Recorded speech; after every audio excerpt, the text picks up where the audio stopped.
You asleep, Johnny?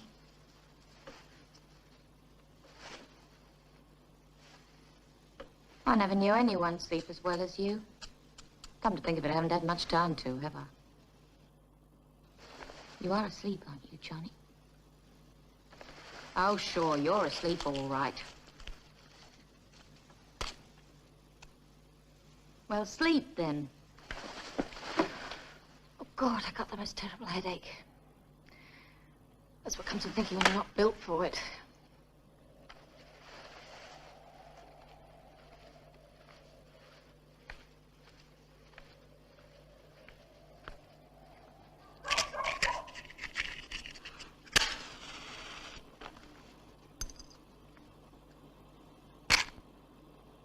Sleep.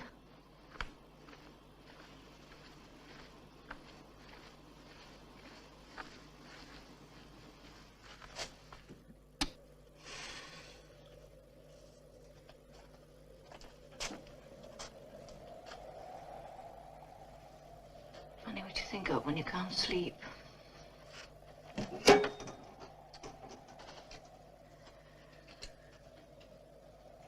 Oh, hell. Not even a bloody aspirin. What about me? Don't I exist? Oh, I'm sorry, Johnny. I'm sorry I woke you up. I'm glad you're awake. You know, I don't exist except when you're there. Even like now, when you act fed up and bored with me. Even now, it's better for me. Oh, do you want a cigarette? Yeah, that's what it is. For you, I've sort of gone out of life. To be your mistress, I've become no one. No job, no friends. I'm just a shadow. Waiting for you to make up your mind, Johnny. Well, stay with me. Stay the night. I don't want any money. What do I want money for? I want you, Johnny. Listen to me. I didn't want to have to say this. I wanted you to choose me for me. Well, now you're going to have to tell her. A couple of months. Oh, Johnny, Johnny. It'll work out. You'll see. Everything will work out fine. Stay tonight.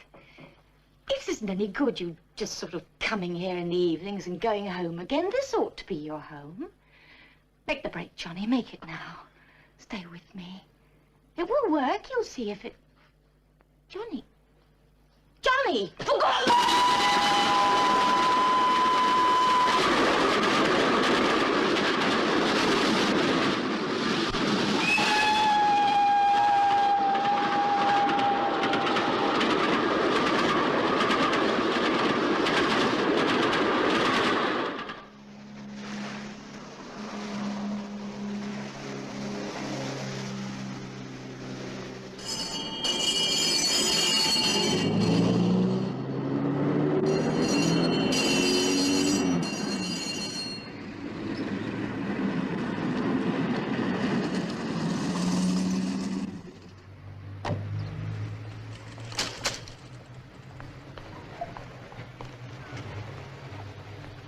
Mr. Westland? Yes? Sergeant Wilkes. Well, it's about time. Lucky I wasn't being murdered. You made the call exactly 14 minutes ago, Mr. Westland. We've been burgled. Somebody must have put a fist through and opened the door from the inside. Morning. Morning. This is Tender, my letting manager. Now, who found what and what's been touched? Oh, that was me. There's nothing gone there. I opened it just to check. I kept my gloves on, though. I knew you'd want to take fingerprints. They must have left prints. Might have. Any idea what's missing? Yes, my leases. They stole all my leases. I kept them in here. They've taken the whole folder. Leases? They swiped the lot. Is that all they took? That's all. So you can bring in your paraphernalia and start taking those fingerprints. Suppose we get some facts first, and then, who discovered this? Well, Tender found the window broken, called me, and I called the police. What time was this? Oh, about 8:45. Was the door open? No, locked. I let myself in and called Mr. Reston right away. Any idea who might want his leases, Mr. Reston? How should I know? You're the policeman. You're supposed to tell me. Well, I'd say this was an amateur job myself. Where's the entrance to these flats? Round the corner. But why amateur? No professional thief is going to break in just to steal leases. Who did it, then? Anybody owe you a lot of back rent? Anybody trying to break a lease? They've got a hope. There's 5 owing back rent. Much? Well, one family owes 2 months, I think it is. Hey, do you think someone's trying to pull something? I'm only guessing, sir. The people upstairs may have seen or heard something. I can't believe someone would do this just to get out some rent. Of course not. It's daft. Doesn't know his job, that's his trouble. Any fool would know to take fingerprints. I must say it's a bit odd, just taking the lease. Oh, probably disturbed before they could get anything else. We'll get someone down who really knows what he's doing. Get to the police station. Headquarters, yes. Whoever's in charge. Better report back, Ernie. Right, Sarge. Oh, if the gentleman comes out full of pithy suggestions, don't give any back, right? Now, Sarge, would I do that? I don't know. Just touch and go with me. Hello, KG. Hello, KG. Message from KG7. Reporting shop breaking at estate agents. 84 Kings Road. KG7, over. KG7, message received. Estate office, 84 Kings Road. N2 KG in standby, over. Hello, KG2. Action. Hello, Chief Inspector Valdes. Hello, Katie. Morning, Mr. Fellows. How are all those plugs behaving? Quietly so far. How's the ankle behaving? There is nothing wrong with my ankle. My father says there's an age when every man should stop kicking a football around. When you tell your father... Excuse me, sir. Hello, KG. Oh, Sergeant. Sir? Have you seen a gold nugget? No, sir. Well, here's today's equivalent. Third row, block C, 3:15 kickoff. Should be quite a match, sir. Yeah, we'll have the hide off him. Mr. Fellows, Superintendent would like to speak to you. Well, in spite of everything, Katie, I'll put in a good word for you. Silver's looking for you, Fred. I know. You've probably heard about my ticket. Ah, Fred. What is that? Are you just going off or coming on? I'm sorry, I'm not up till this afternoon. We've had a complaint I'd like you to look into. What sort of a complaint? Somebody had a break-in last night. Complains the police aren't doing enough. Well, that's a change. The usual complaint is we're doing too much. Mr. Wrestling, estate agent, King's Who's in Road. charge? I don't like walking in on another From what I office. can gather, Sergeant Wilkes will welcome Uncle's calming influence. Oh, so it's Jim, is it? Now, looks at Jim's a first-class lad. He knows what he's doing, all right. I'm sure he does, but we just can't ignore this. Yes, of course. But so far, with respect, sir, I managed to keep out of family problems. This is our problem, Fred, and I'm asking you to look into it. Yes, sir. Might have been worse, you know. I could have asked you to miss that football. In which case, I might have had to bring my retirement forward. I don't know what more I could have done. No one around saw or heard anything. This is all that was stolen. I suppose we could circulate a description of those leases, but to whom? Do you know any lease receivers? Well, what's eating this wrestling character? I don't know. He's fingerprint wacky. He's doing all right anyway. They're all long-term ones. No, one short one, John Campbell. 1 month, available 28th of April. That's 3 days. You know, I can't accept this. You put sugar in it? No, I remembered. Yeah. Well, if a man wants to run out on a lease, why doesn't he just run? Except if there's no lease, he can't be accused of it. Yes, but he can be nicked for breaking and entering. That's a crime. I should try and get more details on these short leases. It's your case, my boy. I only been brought in as a mediator. Western Estate Office, it's on the report sheet. I don't know which I hate most, tea without sugar or a fat porch. Even supposing somebody's using a house for stolen goods or for a hideout, this would be the surest way to draw attention to it. Yeah, unless somebody's got handwriting trouble, at least would have handwriting on it. Now, if somebody didn't want a specimen of their handwriting around, that'll be your friend. Well, I'd say as mediator, this is the perfect moment to mediate. Now, look, Sergeant, just a minute. Hello, Mr. Wrestling? Oh, this is the CID, sir. Yes, sir? Yes, of course. Yes. Well, there's a man on his way down to you now. In the meantime, is there anyone with a short-term lease not listed on your... Only John Campbell. Yes, we saw that. Well, now, look, sir, suppose we come and pick you up and go and have a look at that house. Well, I don't know there's anything the matter, sir, but if it's... Fine. We'll be there in 5 minutes. Right. You can take Uncle for a drive. Now, look, Fred, I wouldn't feel at all hurt if you took over this job completely. Tom, Sergeant. It's your case and my rest day. And come 2 o'clock, you'll be doing your own duty as an upstanding and promising member of the police force, right? Right, sir. And I'll be getting ready to watch the kickoff.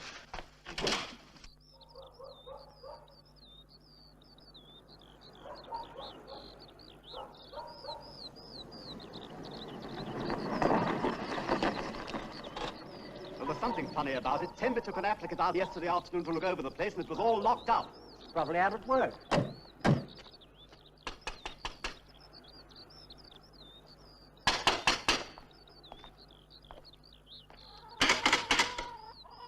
Looks as if there's no one home today either. You'll have to use your key, Mr. Wrestling.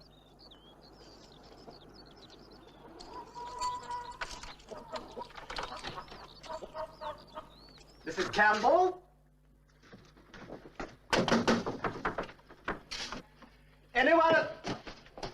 Anyone at home?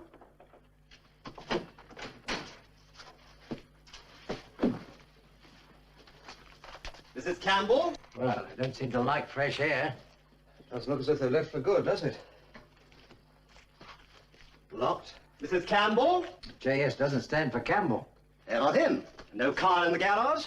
Mrs. Campbell! What do you think's happened? I don't know, Mr. Wrestling. Probably nothing. But while we're here, we might as well take a look round. Well, why not? I mean, I right showing people over. They can't have done a flip, can they? I mean, not with those cases still there. It shouldn't worry you. They paid the rent in advance, didn't they? That's right. I got the rent. Hey, what about the gaslight and telephone? They've got to have the meters read. If they've lumbered me with the gaslight and telephone... Something's been burnt. Suppose somebody's mixed up some chlorophyll with it. Personally, I don't go for this continental cooking. There's Mr. C by the look of it. Not much food around. Jar of coffee, a couple of tins. Must have lived pretty much day by day. I have been lumbered. The meters haven't been checked since they came in. You've got to do something about this. Ain't I'm no good at reading meters. And they've left the furnace out. You feel it ice cold. Where is the furnace, sir? In the garage. Do you know what a month's gaslight and telephone can cost me?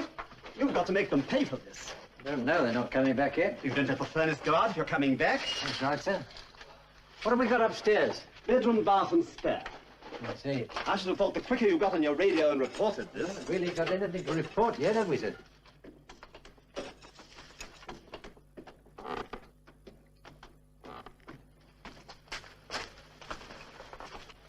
Oh, that's the spare.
Door locked. I suppose because somebody locked it. All right, wait a minute. The drawers are all empty in there. Now tell me they haven't gone. Nothing. They've taken the lot. Except the 2 suitcases downstairs.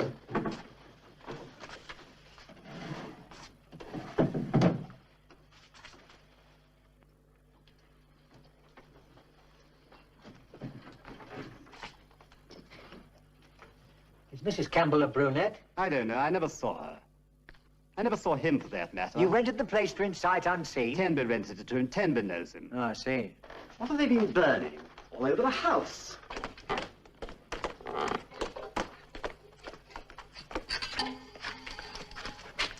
What are you doing? What's that?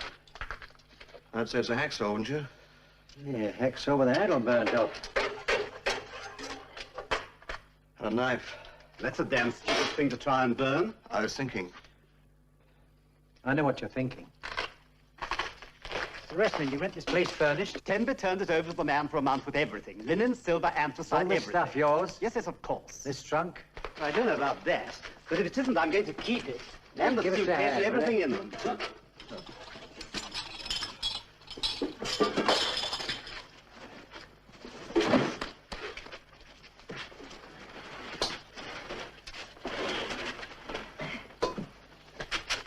This is where your chlorophyll's coming from. Here, get me a screwdriver. See if we can open this thing. Right. Look, is this all right? I mean, I let you in. I don't want to get into trouble for breaking and entering. Doesn't the law say you have to have a warrant for this sort of thing? The law expects its officers to have imagination and discretion, Mr. Westlin. If they didn't, you'd be nabbed every time you committed a motoring offence, instead of getting a caution.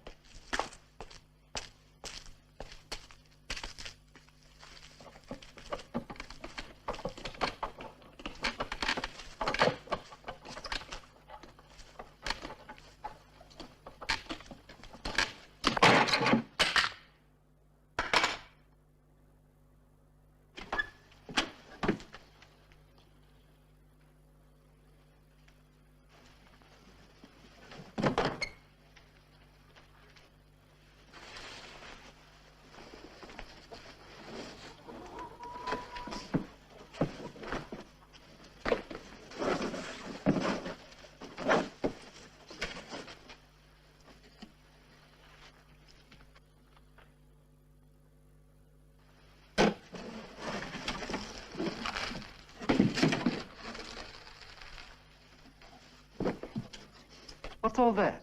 Please stand back, sir. What?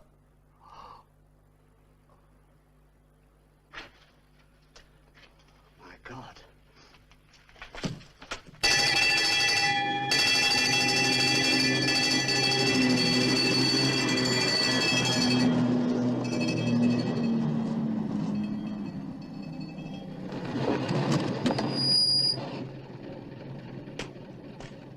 Better back it up to the garage. What is it?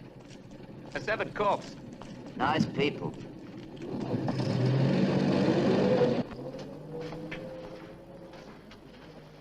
Ambulance, Jim. Okay, we finished. Check with the doc. All right with me. Can we move everything? The sooner we get the pathologist on her, the better.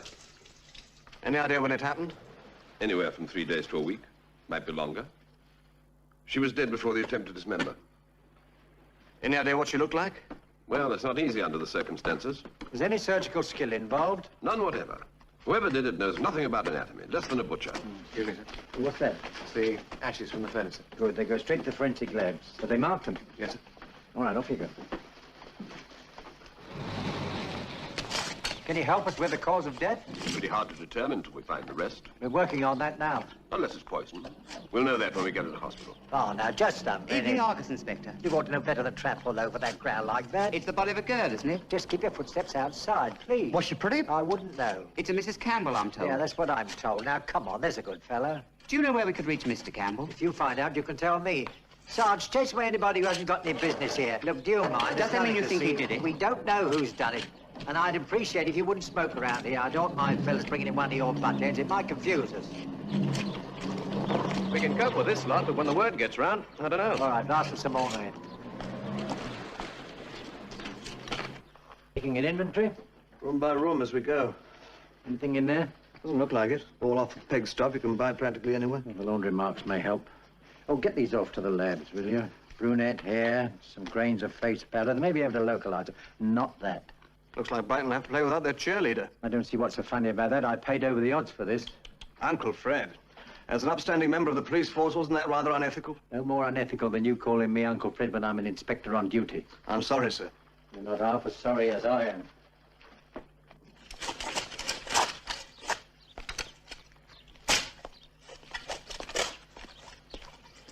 You want the rest of this up? It's as hard as a rock and no sign of any recent digging. No. You get another patrol? On its way now. Well, when it arrives, get your lunch. Take anybody else you can spare. Right, go.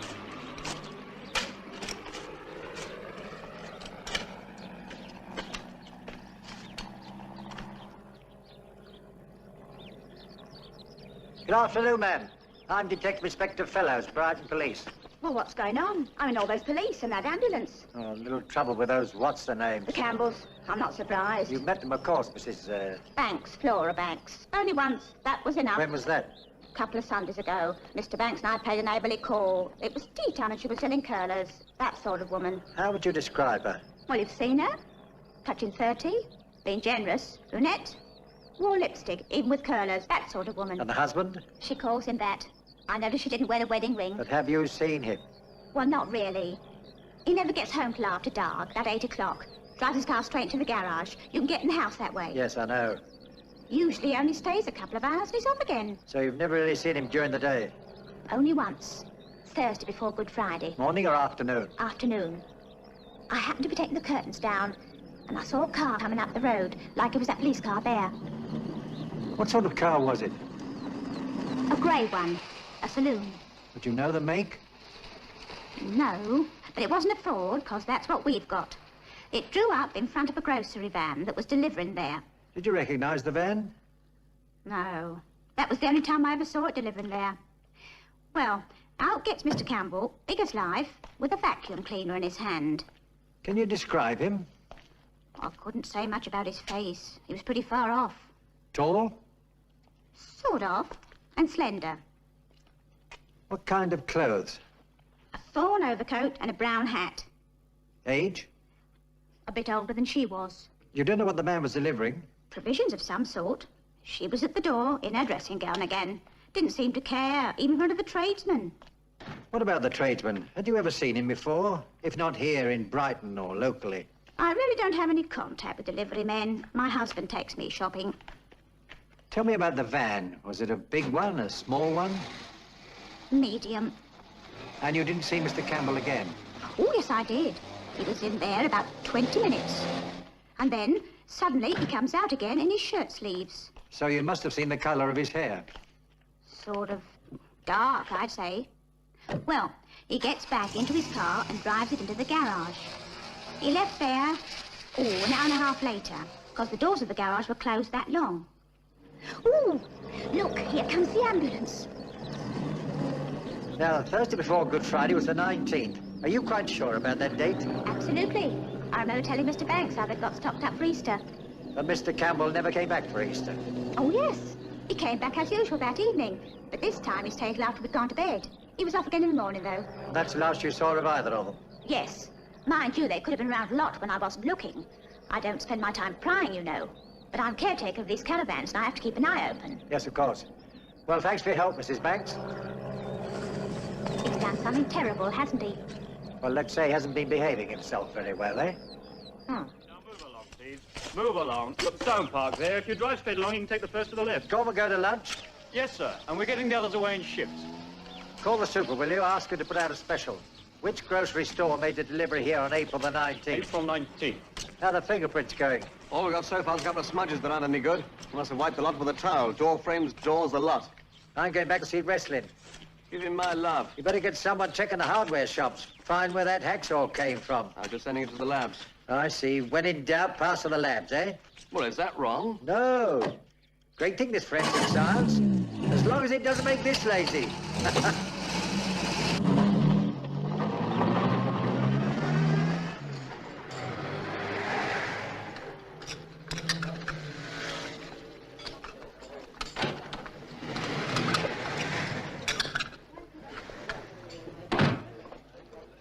Are you eating alone? Hello. Mind if I join you? Yes, please. Mr. Reston went home. He was feeling sick. Was it really murder? Well, there was a body, but we don't know yet how she died. No, I don't use them, thanks. As from this week. They tell me to suck one of these days. I want to smoke. Trouble is, when I've had one, I want a cigarette. Haven't been able to eat much myself. Can I get you something? No, thanks, buddy. I'm on a diet. Mr. Wrestling was telling me you handle this deal. I wish I hadn't now, believe me. I expect you won't get back to the office. No, you finish your coffee. Mr. Reston blames me for what happened. Gas, light, and telephone especially. He's feeling pretty bad about that. But I certainly couldn't see anything wrong with the man. Can you remember anything about his looks and manner? Any peculiarities he might have had?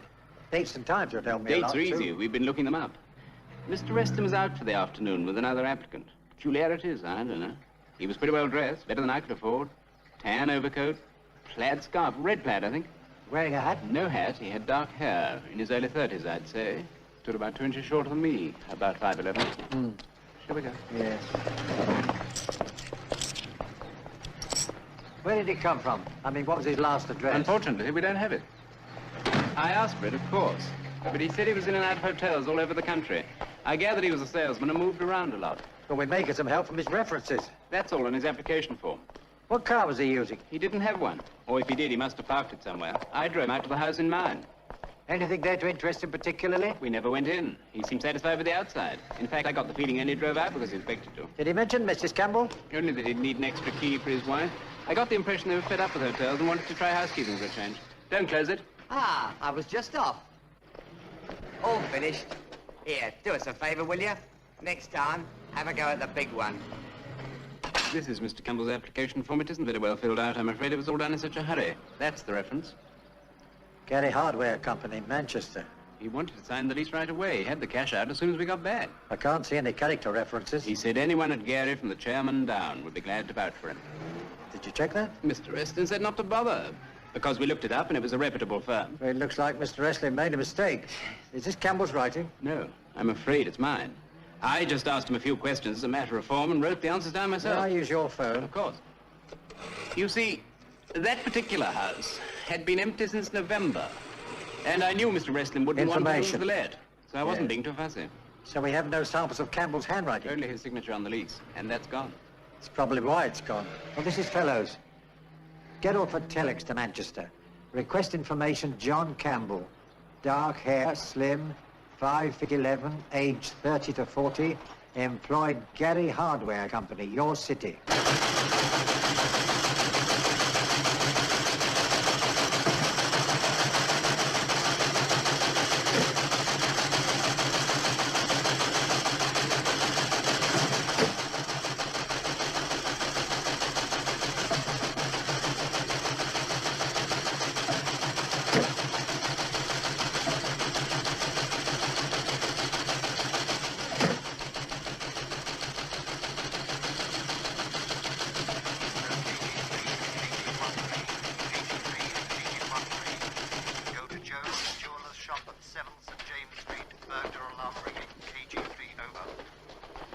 We know where the truck was sent from. Message received and attending from Church Street. KG3, over. It's on the underneath. It's a freight label. Lewis. That makes life a little easier. Our station can't handle that many trunks from Lewis. Well, do you want to check these with the station master? Why, are you retiring or something? I'm still on Operation Hardware. Chasing that bloody axle.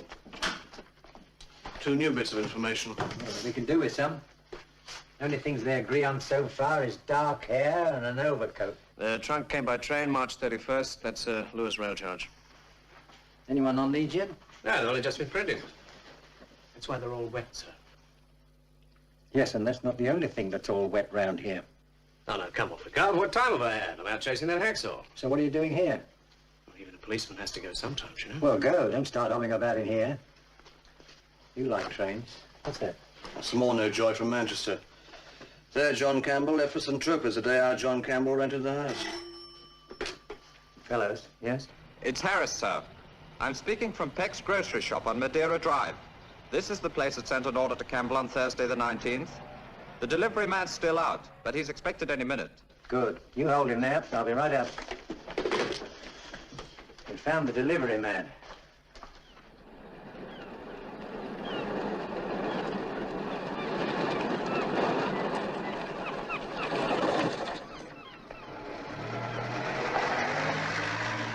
He's not back yet, sir. Right.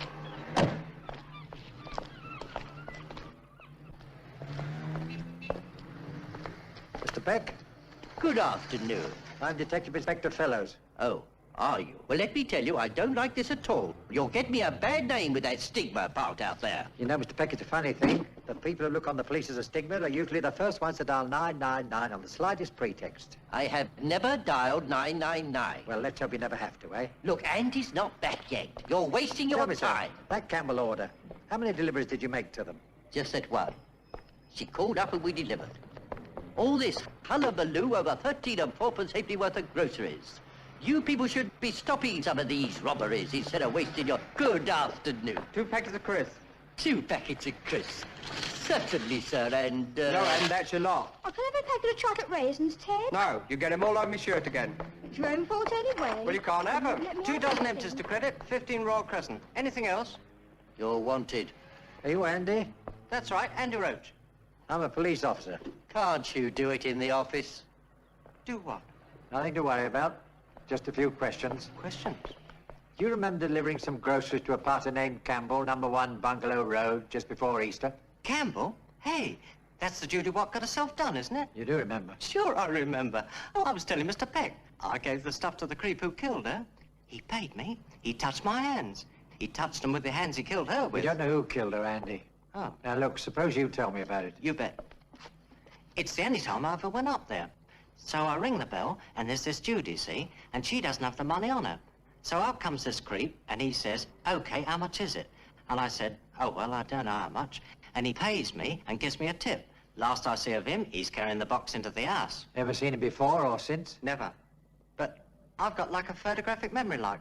He was in his 30s somewhere. Looked sort of had been around, you know. Probably had. Like it was a kind of happy-go-lucky type. Dark, smiling, wore a hat and overcoat. What colour?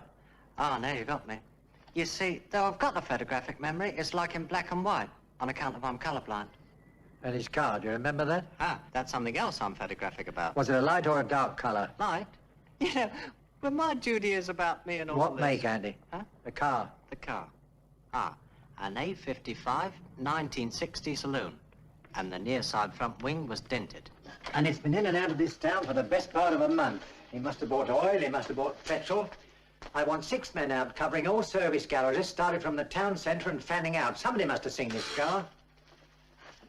Yes? Sergeant Wilkes calling from the station. Right. I remember the trunk here and the girl. Arrived on the 12.2 from Lewis, April the 2nd. Only passenger off. She had 2 suitcases left by cab. We're trying to trace the driver now. Looks like we have. I'll call you back Sam later. Lawson, he drove the lady. Hello, Sam. I'll leave you now. I can't help you. I just drove her up to the caravan camp and dropped her. What about the window chat, Sam?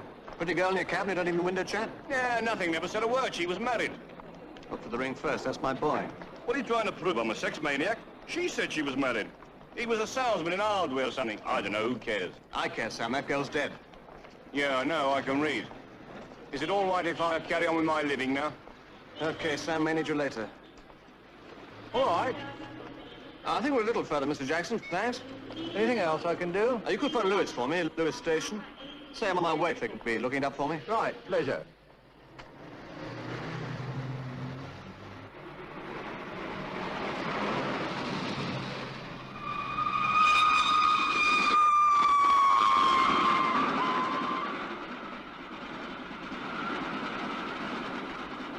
Good afternoon. Detective Sergeant Wilkes, Brighton Police. Oh, yes, Sergeant. Brighton called us.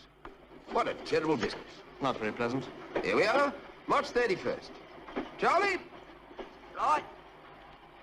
She filled in the label herself. Stuck it on the trunk.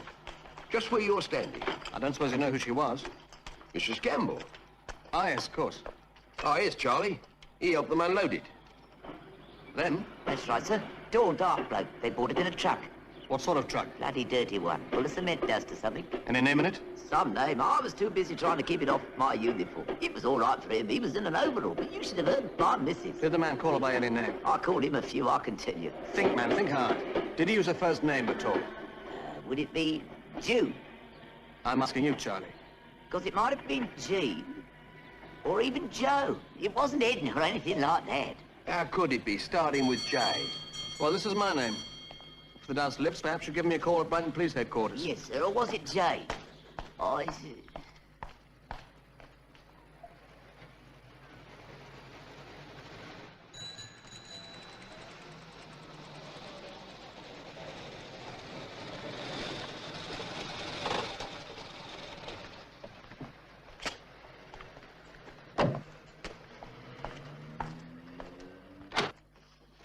Well, do you have any luck?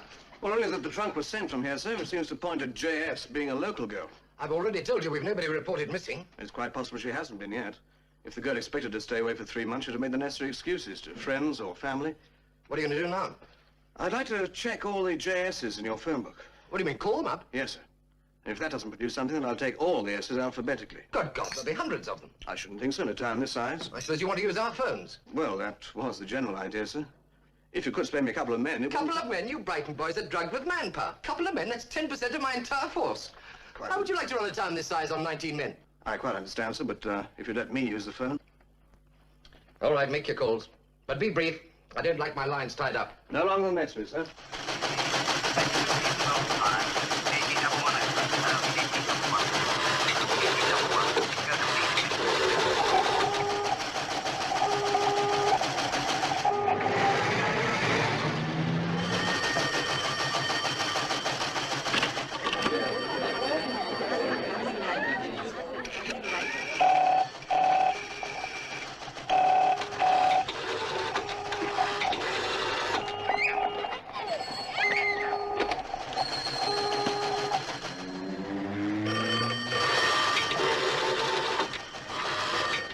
No, this is the foreman. Mr. Shaw doesn't live here.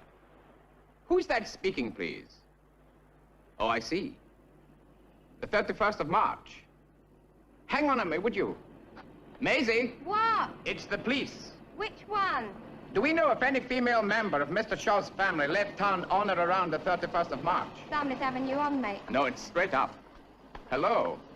Look, I think you'd better ask the boss himself. No, he's not in the book. Hold on. It's Lewis 7450. You're welcome.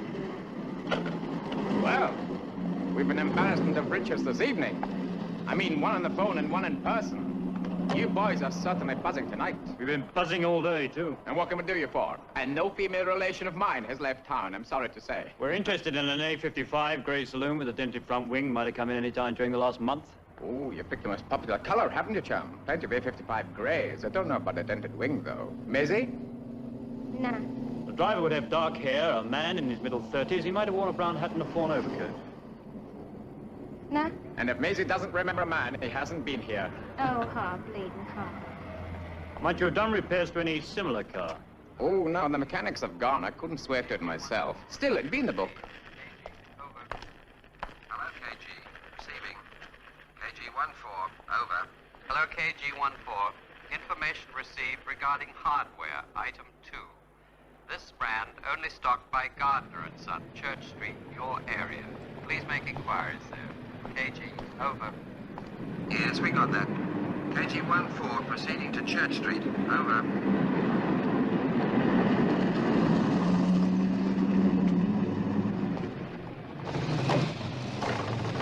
Excuse me, sir. I won't keep you a moment. I'm a police officer. All right.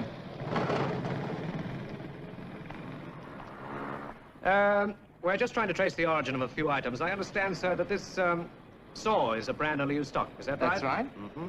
So it could only have been purchased here? If it was bought in Brighton, yes. And this knife? Oh, you can buy those anywhere. What, have they been in a fire or something? But it could have been bought here, too. Could have. Look, I should be at the Rotary Club. We've got yes, a I can dance understand final. that, sir, but this is very important. Do you recall having sold a knife and saw like this to anyone in the last 4 weeks? We sell a whole lot of knives, one kind or All right, another. about the saw. How many of those have you sold this month? Of that kind? 6, 7. It's a popular make, but then we sell a lot So of if other. we go through your sales slips, we could possibly pinpoint the dates, I'm couldn't afraid we don't make out sales slips. Everything's cash over the come counter on, here. sir. Your cash register turns out slips, doesn't it? Our cash register's a cash draw. We start the day with £5 of change. In the evening, we add up what we've got and subtract 5 to get our daily take. In other words, you don't keep books. Oh, we most certainly do. And they show the total amount of money we took on any given day. But they won't show you any individual purchases. I see. Well, I'm sorry to have kept you. Good night, sir. Good night, officer. Wish I could have been more help. You wait all day for a break, and when you get it, it's not worth a row of bloody beans.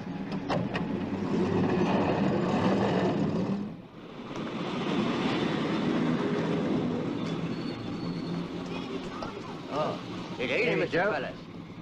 I see we've had another murder. Don't say that again. 5 feet our own ground.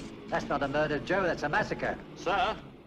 Well, I thought you'd phoned the Cardinal at 2K or something. You sent me to collect information, remember? You ought to have an encyclopedia by now. Seems like I've been through one. I phoned 18 pages of Lewis essays. And? Nobody knows anything about the girl. There are 2 no replies. I can try later. What about the trunk? I think we've got a lead. Good boy. Wait, Bates, you can sign off. Let them know I've gone with Sergeant Wilkes, will you? Very good, sir. Go on in you get. While you're making your report, you can take me for a drive. Drive? Where to? The murder house. I want to give it a going over. It's already been covered. Not by me, it hasn't. You don't trust anybody, do you? I trust you, Jim, but I'm just not the executive type, that's all. I want to see everything myself. What's the matter? You got a date? I'm thinking of becoming a monk.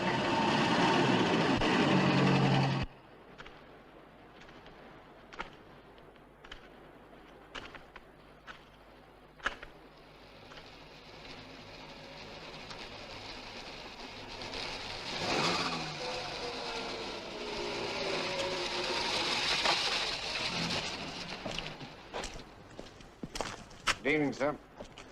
Evening, Daniels. Any trouble? No, sir. Bunch of sightseers about an hour ago, but I chased them off. Never could understand people's morbid curiosity. Don't burn your glove, will you? I don't think your truck driver's Campbell. Well, he fitted Campbell's description. But if he's got a truck and she's got a trunk, why send it by train? Brighton's less than 20 minutes' drive. Why didn't he bring it right here? Because he didn't want to be seen with her. And how would he explain that to the girl? Anyway, I'll get Lewis working on all construction and cement trucks, even if I am being a clot. Well, I got a feeling we're all being clots. Must be a clue somewhere staring us right in the face. I'm damned if I can see it. Ah, wondering about this. Does it work? I don't know. Why? Oh, just wondered why they need another vacuum cleaner. Were there any others around? No, should there be? The caretaker woman saw Campbell arrive with another one. Gary Hardware sell vacuum cleaners. Hey, that's a point. Could explain a lot, couldn't it? I mean, being a John Campbell at Gary's. It's not going to be the same one, obviously, but our boy would have known about it. Especially if he'd worked there. Yes, well, we'll start that one rolling in the morning. Right now, I want to take another look upstairs. Why don't you try your no replies again? If Reston knew this, he'd get an answer. I'd say he's already had one. Make a note on the pad. He can send us a bill.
What does your detective ability tell you about this? Do you think this is where he did it? That's right, Dick. There was no blood. I'd say it'd have to be here. Yeah, it seems so. And I'm pretty ignorant, you see, which saves you saying it.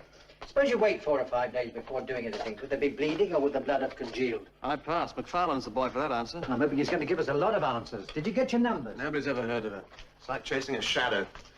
I'm beginning to believe that she borrowed that luggage, and her initials don't have J or S in them. They must be her suitcases, Jim. Who are you going to borrow luggage from for a month? Yeah, smell those. As a man of the world, what is it? Perfume. I know it's perfume. I'm not that senile. I mean, what kind of perfume? You never give me time to study perfume. I don't know. I say they're both different. They are. Lots of women use more than one perfume. Yes, but how often do they use 2 bedrooms? This pillow came from the other room. 1 or 2 bedrooms, the answer's not going to find Campbell. If we can get enough answers to enough questions, we'll find John Campbell. The kind of answers I'd like are 1, why did he steal that lease? If he hadn't, the body would still be undiscovered. And 2, why did he stop halfway through disposing of the body? Did he have cold feet? Either that or a weak stomach. Oh, I see. You're about to work with dust again. Well, I hate doing it, but that's about all he's left us. Get someone on it in the morning. The dust from every room's separate, and you better empty that vacuum cleaner, too. Ask the labs to make it priority. Great thing, forensic science. Look, I don't want to mess up my retirement by kicking a sergeant in the pants. So you better come back to my place, and I'll fry you some cod's roe instead. Fred, I'd like to, but I do have a date. Oh, yes, I forgot. You monks get around. At least I had a date. Well, if she hasn't learned how to wait, she's the wrong girl for a copper. And don't waste Wrestler's lights. Did you note your phone calls? Not yet. You don't really think the wrestling's going to ask us to pay for 2 local phone calls, do you? Listen, if I know anything about wrestling, he's just the sort of fellow... Have you used this pad? No. Something's written on the sheet above this one. You can still see the indentations. Anything legible? Not yet. The old inventory turn of any iodine in this house? Iodine, yes, in the bathroom, I think. Get it.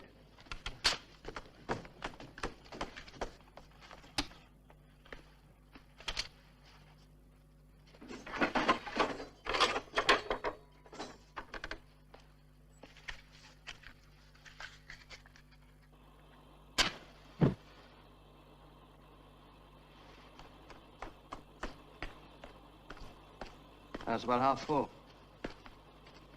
What's this trick? Here, you hold that. You better get a handkerchief. It's going to get hot.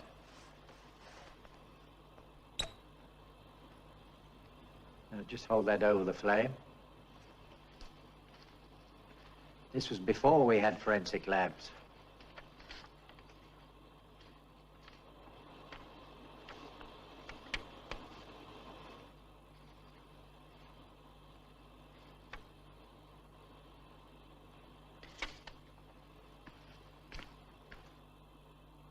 Where did you learn this? Detective novels. It'll probably say 2 pints of milk, please. As long as it doesn't say Brighton 3, Southampton 5.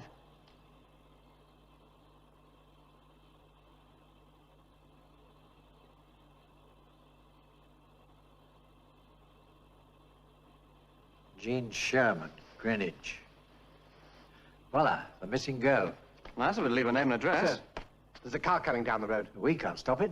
Yes, sir, but it's driving very slow, and I think it's a grey saloon. What? I saw it as it came over the hill.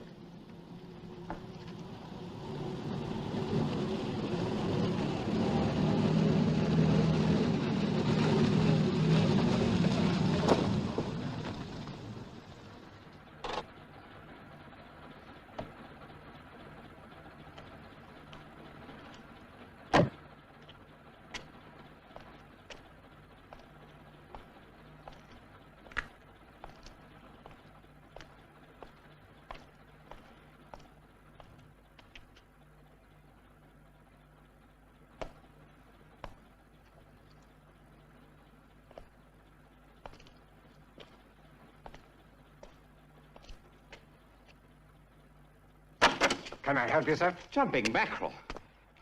You scared the daylights out of me.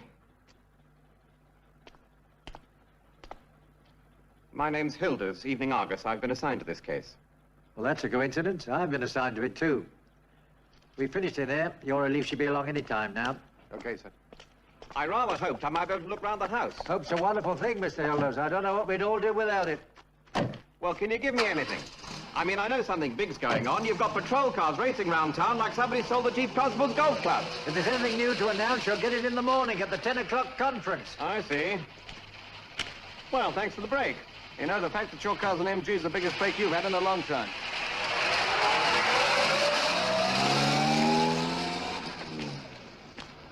Well, whatever that meant, I didn't get it. Smoke? No, thanks, sir. Well, is there anything you can tell me? As a matter of fact, sir, there is. Leaving a car unattended with the engine running is an offence under the Road Traffic Act. So if I were you, sir, I'd either switch off or push off. Yes. Well, I can see this isn't my night.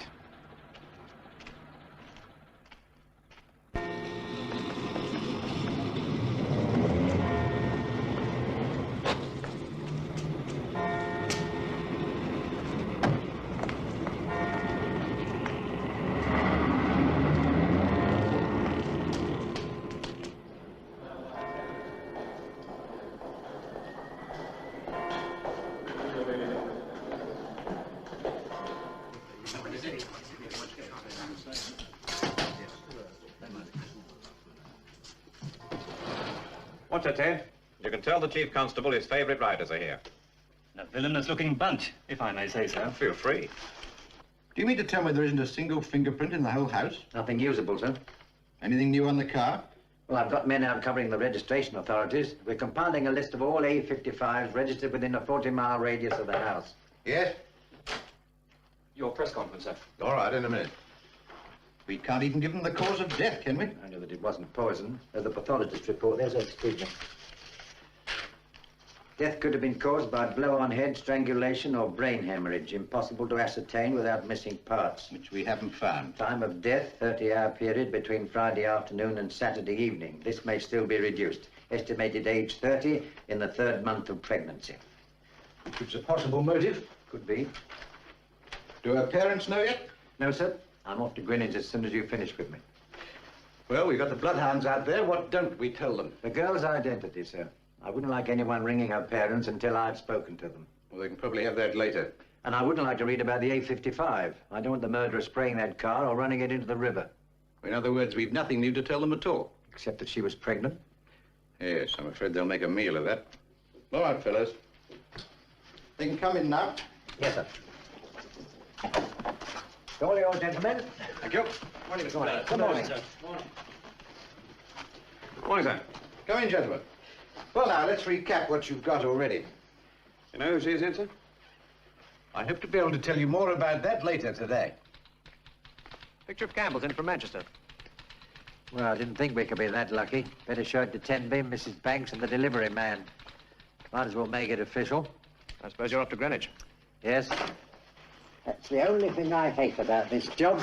Ringing strange doorbells and bringing bad news. Where's Jim? Gone to Lewis to find that truck. While I'm gone, you can call Manchester. I want the names of all Gary Hardware representatives who've covered this county over the past 3 months. Like a list of all men who work or have worked there. Okay, go. And see if they sell vacuum cleaners. Are we off? We're off. And do me a favor, will you? Get me to Greenwich without frightening the life out of me.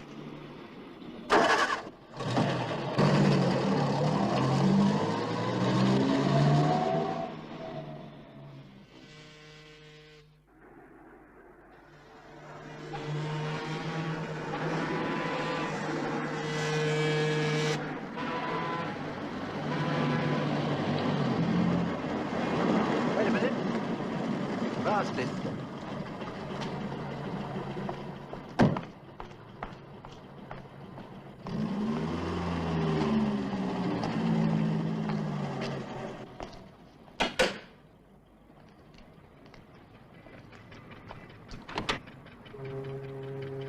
Oh, good morning.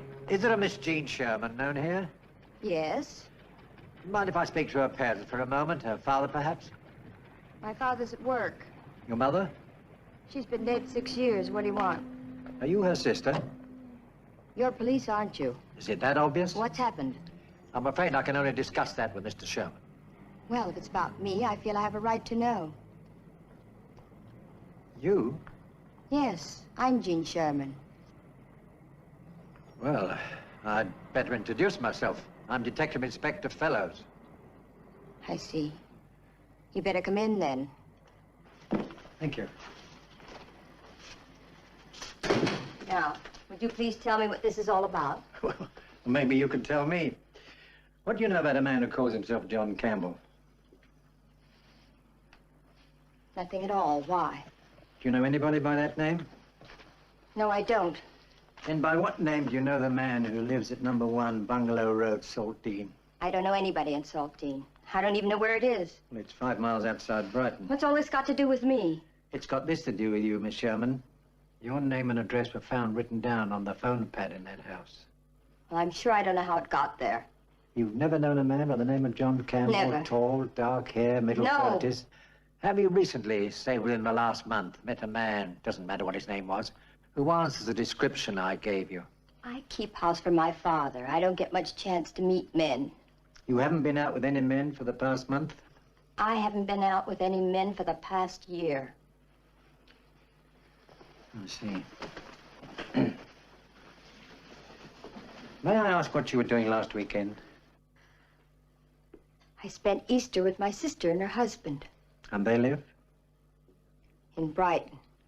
Would you care to write down her name and address for me? Why not? You'll find I was there all right, don't worry. All Saturday and Sunday? I went down Saturday morning and came back Sunday night. And the week before that, you were here, all week. I'm always here. Thank you. You know something, Miss Sherman? I'd take a small bet that any handwriting expert would be willing to swear these 2 samples were written by the same person. What 2 samples?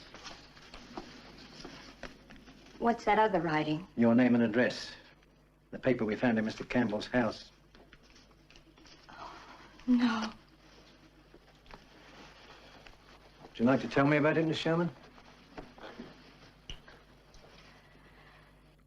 Look, miss, it's a very serious thing to withhold information likely to be of assistance to the police. Sergeant. Oh, now, come on. There's nothing to worry about. This is Sergeant Unwin. You just sit back there and relax. Yeah.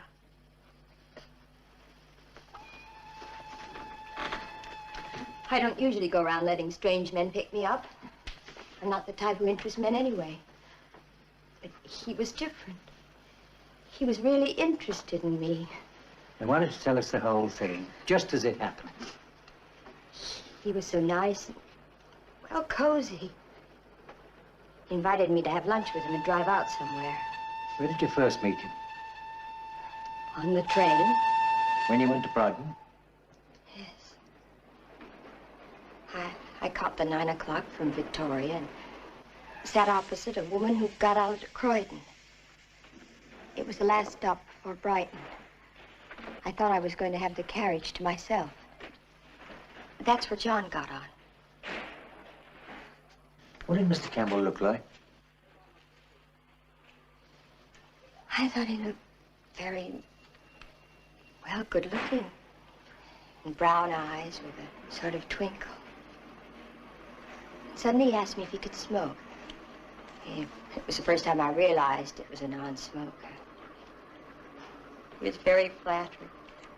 Said it was lucky he hadn't got in with some old trout instead of an attractive girl like me. Did he have any kind of accent? No. It was just a warm, friendly voice. So you started talking? He was very easy to talk to. Charming. I never met a man as charming as he was. What about his clothes? Were they good quality? I suppose so. Brown sports jacket and slacks. He looked nice. And where did he take you to lunch? He didn't. I told him I couldn't go. My sister would have lunch ready and everything. He said he just had to see me again. He didn't want our friendship to end suddenly, just like that, when we got to Brighton. Neither did I, really. Because, well, I don't have any boyfriends, and here was this charming, attractive man, and I wouldn't see him again. But you did. He said if he couldn't take me out Saturday, at least we could have a drink Sunday evening before I returned to London. We arranged to meet at 6:30 outside the telephone booths at the end of platform 7. I waited until 10 to 7, and I was sure he'd forgotten about me. When suddenly I saw him, I was so glad well, it meant something. He took me to some cocktail bar. It seemed very romantic, and I felt gay and sort of free. Well, we talked like we'd known each other all our lives. And then somehow, I don't know how it came about, but he was suggesting I go back to his place. We could have supper by candlelight. He was a very good cook. And he'd put me on the early morning train. I suppose I should be insulted. I don't know, something, but I'm not even shocked. In fact, in a way, I'm sort of flattered, John. I mean, someone like you could invite dozens of girls back to your place, and they'd all go like a shot. Even if you couldn't cook. So, I'm flattered you should ask me, but I don't think so. Now you're laughing at me. He asked me if I'd had an affair before, and I had to say I hadn't. I felt very unattractive and could have cried. Then he put his hand on mine. He said he was glad. Most women of my age had had too many affairs, and those women were never capable of loving. But now he said time was fleeting, and if I didn't grasp life while I had a chance, I might regret it for as long as I lived. So he drove you to the house? In a gray car? Gray, green, purple, I don't know. I was too, nervous, I suppose. While you were at the house, Miss Sherman, you saw all the rooms? Most of them. Not all of them? The one next to the bedroom was locked. The room at the back? No, the front. The back one was his bedroom. I see. Did he say why it was locked? He used it as an office. It was full of papers or something. can imagine what you think of me. I think you were extremely foolish to go that far with a man you knew nothing about. May we use your phone? Of course. Better break this to the super. Right. I don't think I wasn't full of worries and doubts. I knew if I said no, I'd never see him again. And if I said yes, there might be other times. Who knows? He might even fall in love with me. Have you heard from him since? No. Brighton 64141. What did you do with your suitcases? 473. What suitcases? Well, I presume you took some luggage to Brighton. Yes, of course, one suitcase. I don't know what you mean. What did I do with it? I brought it home. May I see it? Yes. It's the only one I've got. I've had it for years. Inspector Fellows calling from Brighton. Is the super there? How about a green trunk? You mean, do I have one? I don't have any trunk. No, sir, this is our one. Just a minute, please. Excuse me. Hello, sir. Well, I'm afraid we're back where we started. The girl's alive. Yes, sir, I'm there now. Tomorrow morning? Well, they'll have to postpone it then, won't they? Oh, yes, sir, I realize that, but we don't know enough for an inquest. Inquest? Inquest on what? Not only no identity, but we don't even know the cause of death. Right. I'm going to the yard on my way back. I'll call you from there, sir. Is he dead? No, miss, but we thought you were. What do you mean? It wasn't papers he was keeping in that locked room. It was the dead body of another woman. No. And if you'd been too curious, Miss Sherman, there's no doubt that he would have killed you, too. It isn't true. No. Oh, now, come on. It's going to be all right. Look, there's nothing... Now, please. Now, try and get hold of yourself, Miss Sherman. It's all right. Now, please, now, take it easy. There's nothing to worry about. Please. Grab her up. Grab her up. In there.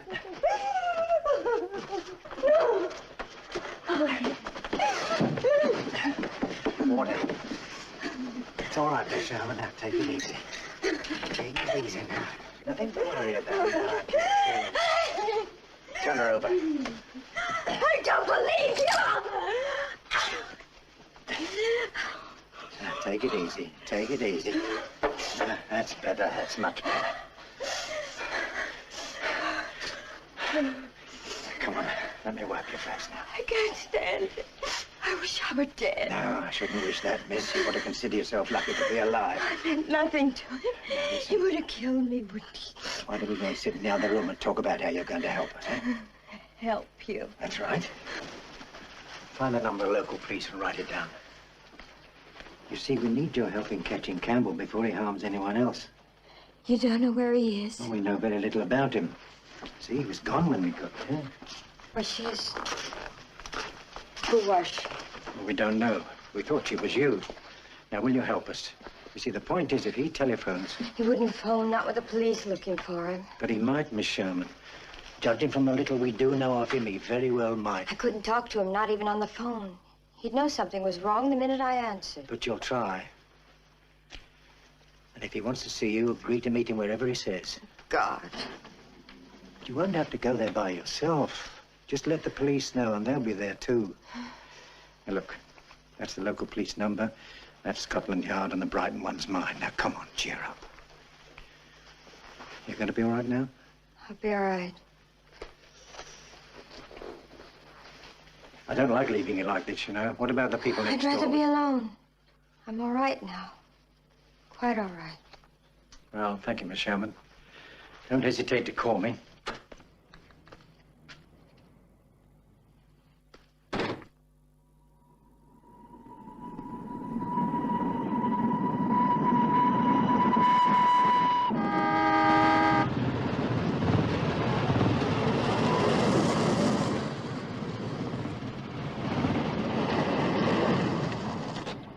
Afternoon, Inspector. I hear they've postponed the inquest. Have they now? Does that mean something new's come up? I was hoping you'd tell me. Well, I might if you gave me a chance, but you got me blocked. I'm sorry to hear that, Mr. Hilders. We always try and cooperate with the press. Well, how about a little cooperation now? Who's the girl in the case? We don't know. I don't mean the victim. I mean the other girl. What other girl? I've heard rumors. There was another girl in the house, wasn't there? You had two women. Where'd you get that story? Now, you know I can't reveal my sources, Inspector. Now, look, if you've been pumping my men... I've been doing my job. Come on, Mr. Fellows, what about the rest of it? What's her name? There's no story about any girl, and you better not try and print one. In that case, maybe you'll let me have a look at the murder house. Take along a cameraman, get a nice picture spread. What's this, blackmail, No, Mr. Hilbert? no. Just the one good Now, turn. I'm going to tell you something, my boy. You play along with me, and I'll give you everything I can, news-wise. But if you print anything against my wishes, just the once, I will personally see the only news you get on this case is what you steal from other papers. Okay, okay. It's mighty hard to write a story on the handouts you give. Sorry, sir, it's me. Fred, come in. Well, the Chief's had your inquest put back a week. So I heard. I gather you've had quite a morning. Hasn't been my favourite day. Well, it wasn't exactly quiet here. They've compiled your list of A55s. You'll be pleased to know that they only sold 20,800 greys in 1960. 12,000 of those were Grampian grey, 8,800 were Farina grey. Do you know the difference? I don't even know what a Grampian is. Well, he showed this colour chart to Mrs. Banks. She picked Farina grey. Now, there are 1,250 Farina greys registered in this country alone. Do you know how long it's going to take to check all of these people? Not long enough for Campbell to die of old age. Well, Gorman got your list of ex-Gary employees. Well, one of them, Richard Lester, lives in Lewis. He also owns one of our cars. In Lewis? Yes, but you can relax. He's been cleared. By whom? Well, the Lewis police questioned him. So did Gorman. He's married, 4 children, works in a shirt factory, and he's been putting in overtime most nights for the past 2 months. What about last Thursday afternoon? He was supervising the Easter wages. He's also got natural red hair and no dents in his car. Oh. I know. Well, that's how we felt. Now, look, you better take these now. And the Chief wants to see you before the next press meeting. Yes, well, I don't want Campbell knowing anything about the Sherman girl. But I think we can let them announce our JS comes from Lewis. We may get some more help from the public. Do we know she comes from Lewis? No, but it's a fair assumption. And I'm convinced that once we found out who the girl is, we'll have the man within 24 hours. You ever release that quote to the press?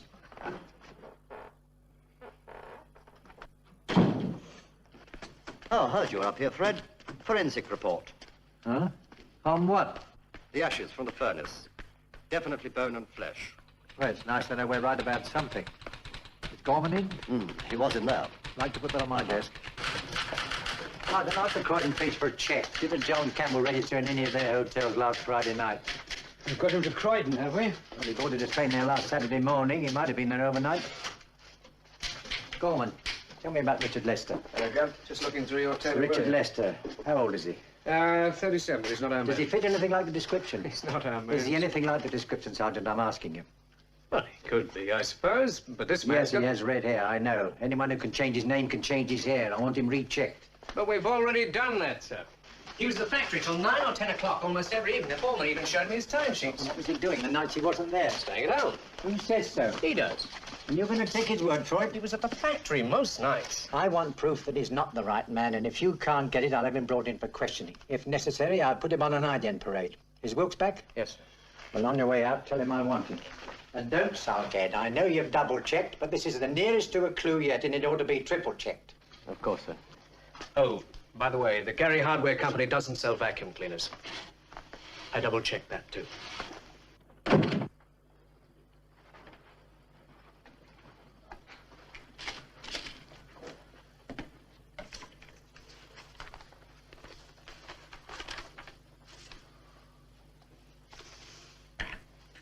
Yes? Now, don't expect sympathy, Fred. I need it, too. What happened to you? Nothing except the Lewis police beginning to hate the sight of me. The truck? We questioned every builder, construction firm, sand quarry, and cement works in the town. No one took any truck to any station. I still don't think that man was Campbell. Have you had any lunch? In a sand quarry. Yes, sir. Can you organize a sandwich? Ham, cheese, anything. No butter. You heard about Greenwich? The super held a requiem. Well, there's no need to be defeatist about it. If we get enough no's, there comes a time when there's only yes left. This is where Agatha Christie would have pulled something brilliant out of the bag. Yes, well, I'm not Agatha Christie, so we'll just have to start again from the beginning. Have a cigarette. Thanks. Okay, so we have a Miss or Mrs. J.S. who sends a trunk from Lewis. If we accept the luggage was hers, then she's a miss. Now, the initials on the trunk were old ones. Those on the suitcases are new, and they're the same. If she was married, they'd be different. Miss J.S. follows her trunk to a love nest in Saltdean, gets herself dismembered, and by a freak coincidence is succeeded by another Miss J.S. J.S. is dead, long live J.S. Coincidence, but not a freak. JS are probably the commonest initials there are. So common, we can't even find anybody who knows her. So it simply means the telephone wasn't in the family name. This girl gets around, so she must have access to a phone. That makes it a boarding house. Or she shares the flat with another girl and the phone's in the other girl's name. Right. Now, why should a single girl live in a town like Lewis without her family? She works there. Yes, in an office or a factory. Maybe a factory. Hey, what's that factory up by the castle? The one that employs all those girls that make stockings. Nilex? Nilex. Now, what do you bet me she doesn't or didn't work there? I'll go further. Campbell works there too. Will you buy that? No, it's not based on a single fact. You're out in space, Fred. No, everything's out in space, even our ideas. Why should he set up a house at all? Not to live with her, but just to visit her in the evenings. Now, don't go naive on her. All right, he could do that where she's living already. Look, Fred, there are hundreds of men setting up places for hundreds of girls all over the world. Not for 1 month. It's like the art collector who paid £500 to an Eskimo for a beautiful hunk of ice carving, only when he got it home, it was nothing but a bucket of water. I mean, what's this girl buying? Hello? No, who? Oh, it's Harris. Yes, Harris? I'm in Lewes, sir. I found a garage that services a grey 55 with a bent wing. They think the owner might fit Campbell's description. Yes, his name's Clyde Burchard. He lives at number 2 Saxon Street and is there right now. Go to the Lewis police and tell them I'm coming over. Ask them to send somebody with you to watch the house, but don't tip the man off and don't touch him unless he tries to leave.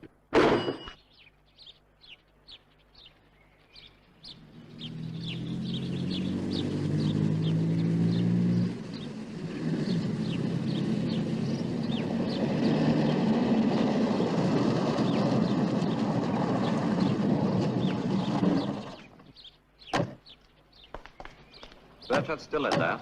That's the first floor. Good. Sergeant Wilkes and I will go in. You stay put. Tell them. Right. We're getting quite hot, so it can't be too like this. Now, take it easy. I've been in this game too long to get excited.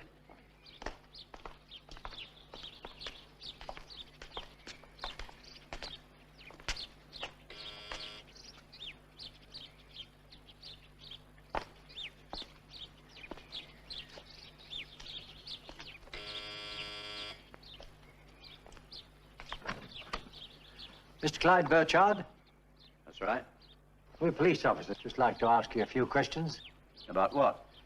I'd rather ask you inside, if you don't mind.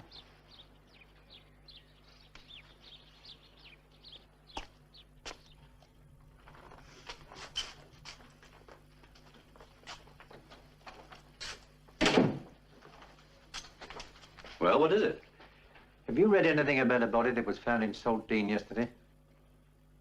No. Bungalow Road was the address. It was a woman. She was in a garage, in a trunk. Do you know the place? No, certainly not. What's this got to do with me? Oh, we don't know yet, Mr. Burchard. That's why we wanted to ask you some questions. Is that your A55 outside? Yes. What about it? Well, the fellow who lived in the house had an identical car, bent wing and everything. What? Did you rent the house by any chance? No, and anybody who says I did is a liar. What's your occupation, Mr. Burchard? I sell vacuum cleaners. Is that supposed to be illegal or something? Do you mind the sergeant taking a look round while we talk? Yes, I do mind. You've no right to come in here But like you this. brought us in, Mr. Burchard. I could easily send back for a search warrant. That would mean putting up with us for another hour or so. All right. Look, I've nothing to hide. How long have you lived here, Mr. Burchard?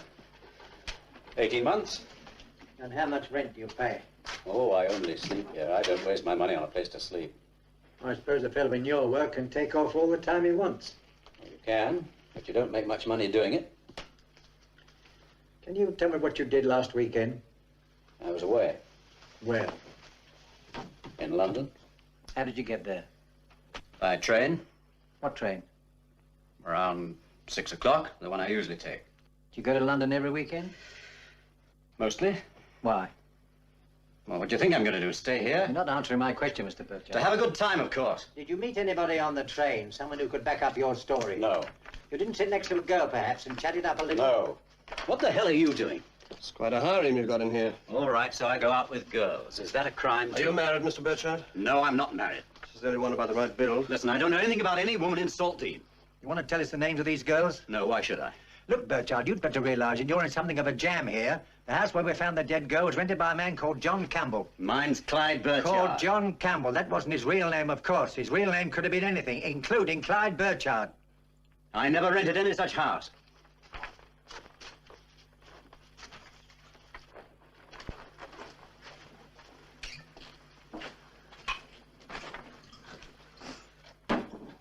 Have you ever been to prison, Mr. Burchard? We can find out. It's better you tell us yourself. Once. What for? A girl told me she was 18. You cover houses in the Brighton area? I go all over the country. When were you in Saltdean last? I haven't covered Saltdean. May I see your record book? What record book? Well, if your calls, you must have a record. It's in my head. I don't write that stuff down. What are you doing in my desk? Now, look, man, the more you stall, the deeper you're getting. If you think I killed that woman, you're mad. I've never been to Saltdean. And how'd you sell 2 vacuum cleaners, then? All right, Burchard, get your coat and your shaving things if you want. I'm arresting you. For what? Suspicion of murder. You're not obliged to say anything, but whatever you say will be taken down in writing and may be given in evidence. Ride with him in the squad car and warn Harris. I'll let Superintendent Ramsey know. You can't hold me. I haven't done anything. To call your lawyer, I've no objection. Where would I have a lawyer? Well, we'd better find a good one for you, quick. Come on. All right, I went to Saltdean. Those places are all alike. Saltdean, Rottingdean. I didn't remember. You got me mixed up. But I was never in Bungalow Road. I swear I was never in Bungalow Road.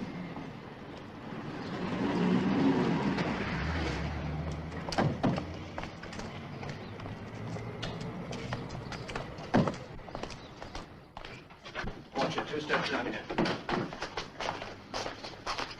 Right, off with that. Look, you've got to listen to me. Don't worry, we'll listen. Take him in and book him. Hold him ready for an ident parade. Very good, sir. Wrong. Wrong! Go and round up Andy Roach, the delivery man. And Mr. Temby, get him here as soon as you can. All right. I think we found our pigeon. You're kidding. We're going to stick him on an ident parade. Want to go out and find him? Dark hair, around 6 foot, medium build. You mean now? Oh, why not? If we're wrong, we don't have to keep the man in jail. If we're right, the sooner we know, the better. Okay. Oh, by the way, your girl called. Said she knew it was a stupid question, but... I might even surprise her and make it tonight. Does this mean you found him? You found the killer? Where's Mr. Tenby? Mr. Wrestler stopped him. Said Tenby could do what he bloody well liked after 5:30, but until then he was running a business. All right, son. On the afternoon of Thursday, 19th of April, you handed some groceries to a man at 1 Bungalow Road, Saltdean. Now, I want you to look at the members of an identification parade. And if you see the same person, indicate him to me by touching him. Oh, I'll do that, all right. Photographic memory, that's me. If Tenby arrives, inform the sergeant right away and get him in. Only one? The other one will be about half an hour. It's exciting, isn't it?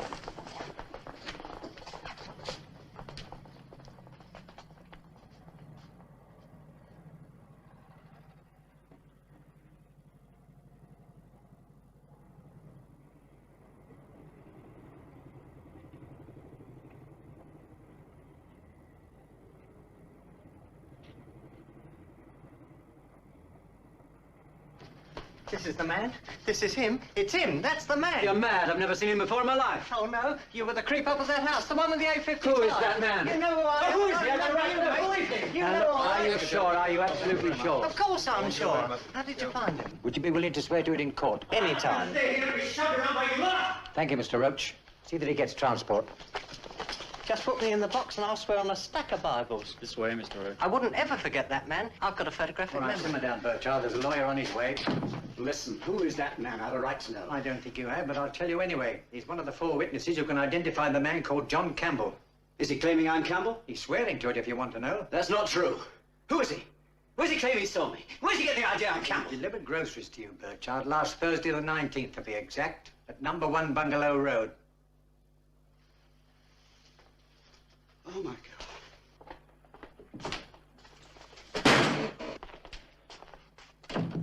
Do you want another parade when Tenby arrives? Yes, it's a nuisance. No, wait. Wait a minute.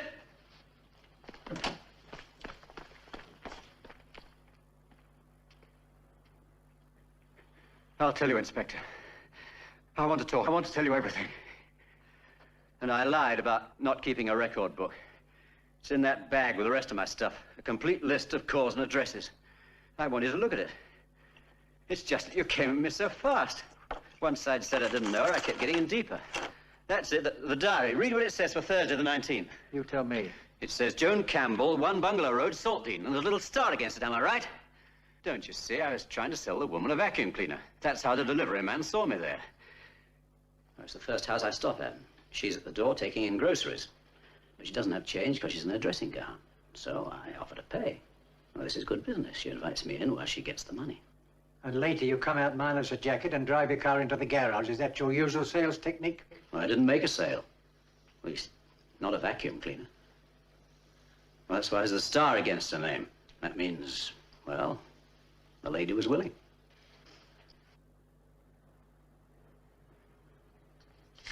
I count 4 more stars. Are you telling me those ladies are also willing? Look, I don't want you to think I make passes at everybody who opens a door. But a man gets those he can tell when he meets a woman if she'd be interested. And I knew Joan Campbell was interested the way she said... That was very kind.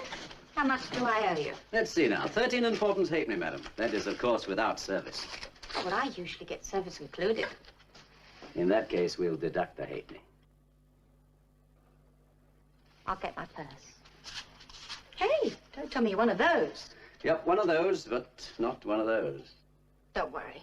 You wouldn't be mistaken. Must be hard work, your job. Suppose after a while you get used to having doors shut in your face. Sometimes they don't shut and you meet interesting people. May I? Do you sell many of those? I do all right. Yes, well, I have a cleaner and it works fine. Too bad. I was hoping we might do business.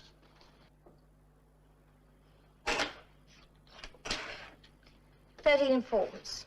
I'll have to owe you the halfpenny anyway. Well, I can't demand much in kind for a halfpenny, can I? You're a fresh one, aren't you? I'm a curious one. What about? Girl like you living out here by herself. Who says I'm by myself? Oh, that's good. Because no one could blame you getting pretty lonely in a place like this.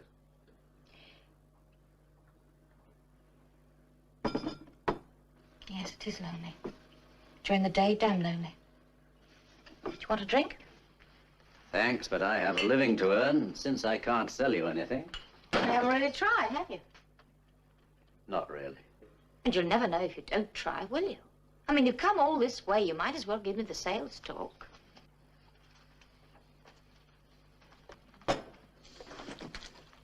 How long do I have? Couple of hours. What's the average time for a sale? You don't mind me taking off my coat?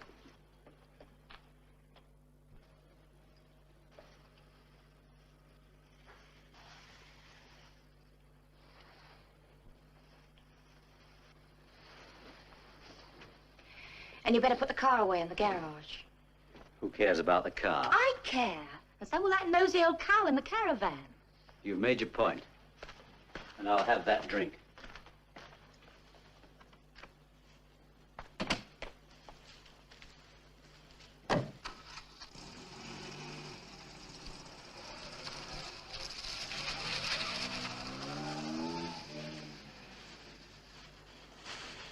I was there until around 5 o'clock. Then I took off again.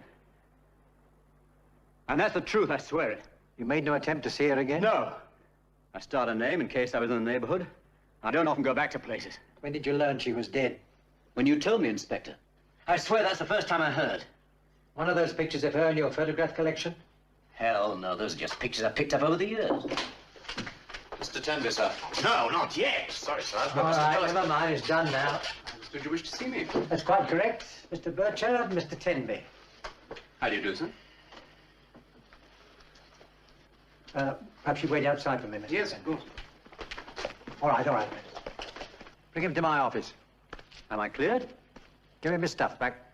Very good, sir. You've never seen him before? No, that's certainly not the man. I suppose there could be a slight resemblance, the shape of the face and the mouth, but it's definitely not the John Campbell I saw. Well, thank you for coming in, Mr. Tenby. We may have to trouble you again. Certainly. If it could be out of office hours, Mr. Restley. Yes, of course.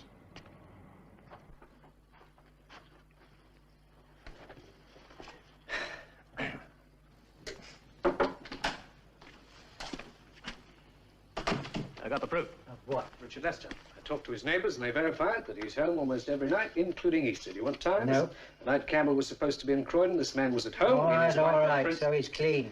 Told you that earlier. Look, there's no point in us both losing our tempers. You can't afford it with me, and I can't afford it for myself. What time are you off duty? 3 hours ago. All right, go home, Ed. Take your shoes off and have a bottle of beer for me. Those are the best orders I've had yet. All right, Evans.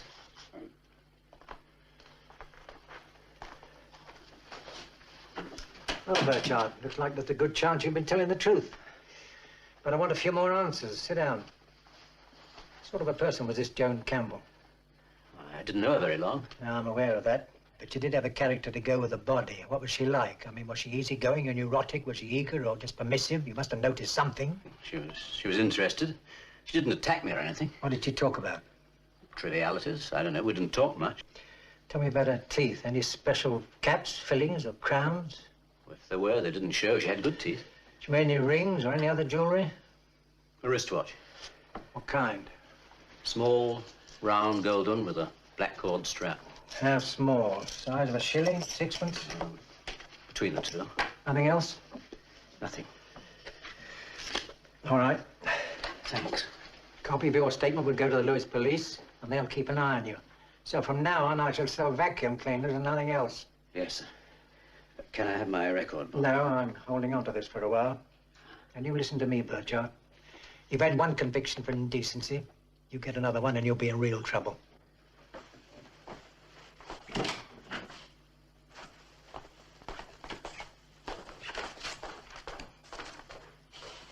So that's Mr. Burchard? Well, I'm not a prude, but a man like that makes me want to take a bath. All right, let's have it. What else hasn't worked? An Ilex hosiery company. No JS has left their staff in the last 6 months. And that goes for 6 other factories, 12 beauty parlors, 15 chemists, and 7 hairdressers. All right. So we'll have to start again. It's beginning to look like the perfect murder to me. There's no such thing as a perfect murder, my lad. Somewhere there's always a flaw. There's always a track leading from the kill to the killer, and no matter how well he covers the track, he's going to leave more tracks doing it. We haven't even sniffed at one yet. Well, which means that we're thinking wrong and looking wrong. Supposing the girl doesn't come from Lewis. That girl came from Lewis. If you send a trunk, you're going to send it from the nearest station, aren't you? Yeah, we can't find anyone who knows her. We're not asking the right people. There's a flaw in that mess somewhere. I don't know what or where, but there's got to be. And that reminds me. I want a list from all pawnbrokers of any ladies' watches brought in after April the 19th. There's a description. Do it right away and don't tell me you're off duty 3 hours ago. I never said a word. Well, don't. Now, where's Wilkes? Information room. Well, let's hope he's getting some. He was checking up on dentists. Dentists? Yes. Mm-hmm. 29 Edge Hill Drive. Yes, I got that. That's, 6 in all. Thank you for your help, sir. So we're trying to identify teeth now, are we? I suddenly had a brainstorm. Make note of these numbers, Katie, and get me those two first, will you? I didn't think of teeth, did you? As a matter of fact, I did. I also thought of not having any to identify. No, a dentist is the one place where a person will be known if she went. Anyway, I've turned up 5 JSs and 2 of them are Jones. They say Joan Stevens is out. Oh, let me have it, will you? Hello? Do you know when Miss Stevens will be back? Oh, I see. But she does still live there. Uh-huh. Thank you. Right, next. You know, one day I'm going to be proud of you. Now, sir, don't say anything that could be used in evidence against you. The second call, sir. May I speak to Joan Simpson, please? Oh. Did she leave any forwarding address? Yes. Yes, I can send it care of her parents. Fine. Much obliged. Joan Simpson left Lewis at the end of February. They don't know where, but her parents might. In Windsor. Do you want my desk now, or shall I tidy it up first? I'd just like to tidy this up and keep one date before I'm past it. Well, it looks like another drive. Somebody's got to tell these parents what happened to their daughter, if it is their daughter. She's run over some man, that's what she's done, hasn't she? Run off with some man and got herself into trouble. I'm afraid so. I'm not surprised. She's a no-good tramp. That's what I told her. That's what I told you. She's a Whatever good she's girl. done, she deserves what she's got. Why do you say that, Mr. Simpson? She doesn't live the way we brought her up. Albert. Always playing around with some man. You don't know that. What do you mean I don't know it? I do know it. What about that droop at the airport? Do you think he bought her things because she's good at typing? That's Who was no this? way to talk about your daughter, especially to strangers. Joan's a good girl. She always lived with us. She was nice to have around. Never an unkind word, Oh, I never should a say fu- so. Well, you did it, Albert. Always hitting at her because she wanted a good time. Well, what's being young for except to have a good time? Well, she didn't have to go sleeping it around. That's not the way a decent girl should behave. I told her. I warned her she'd have to pay the price. What kind of trouble is she in? We think she's been killed.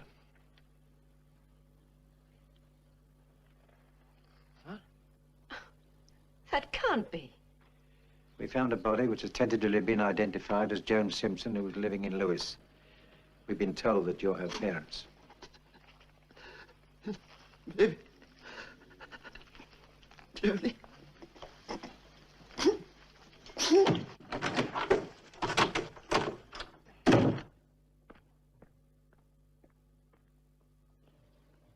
Is there any chance of a mistake?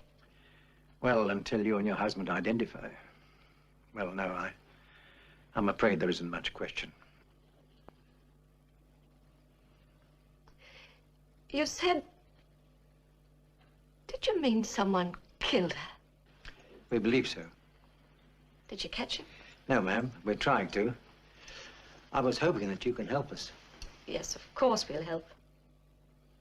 Please excuse my husband. You see, he really loved her very much. Yes, I never doubted that. Perhaps you'd rather I came back later. No, I don't mind talking about her. I'd like to talk about her.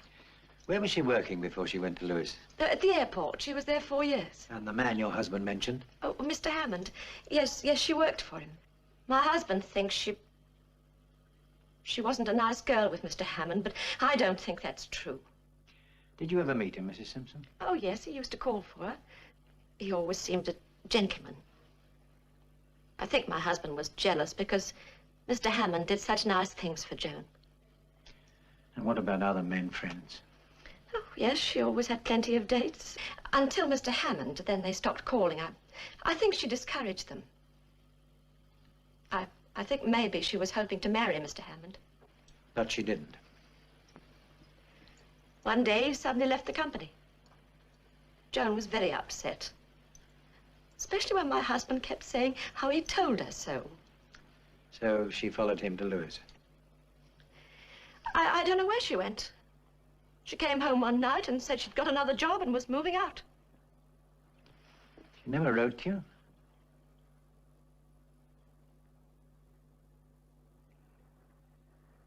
Well, you've been very helpful, Mrs. Simpson. Thank you. I'll be getting along, sir. There'll be a car here in the morning. It's just a formality of identification. I understand. I'll see myself out.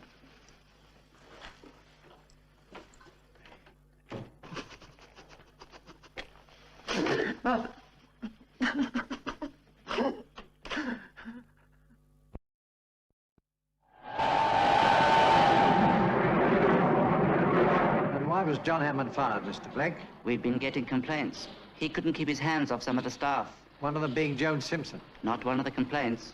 They seem to get on fine. How long was she as secretary? Oh, about 6 months, I think.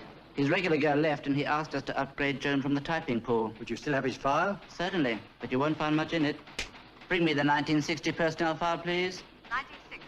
Thank you. Any idea what happened to him after he left? Not a clue. I believe one of the freight boys met him about a year ago. He said he was selling cars in the Midlands or something. Do you know if he continued to see the girl? I'd be very surprised. He was the type to be staking out new claims rather than hanging on to old ones. Come in. 1960 personnel. Thank you. Oh, excuse me, miss. Does the name John Hammond mean anything to you? Do you know him? Know him? I've still got the scars. Oh, sorry, Mr. Blake. I'm afraid I'm going to have to question a lot of your staff, sir. Do you really think Hammond did this terrible thing? I'm willing to bet my pay packet on it. John Hammond is John Campbell, and furthermore, he lives in this area. Based on what facts? Well, sir, if we accept Campbell is Hammond, the jigsaw begins to make a picture. We now see why Joan Simpson came to Lewis. She was following him. We're even getting a motive. She wanted to marry him. Maybe he promised to marry her. So she pesters him, even threatens to tell his wife. Have we established a wife? Well, if he isn't married, why rent a house? She could go to his place. I believe he took that house to keep her quiet while he planned what to do with her. So, what's the next move? Well, with your permission, sir, I'd like the Yard to send down an identikit immediately. I want to build up a composite picture of this man and issue it to the press as soon as possible. All right.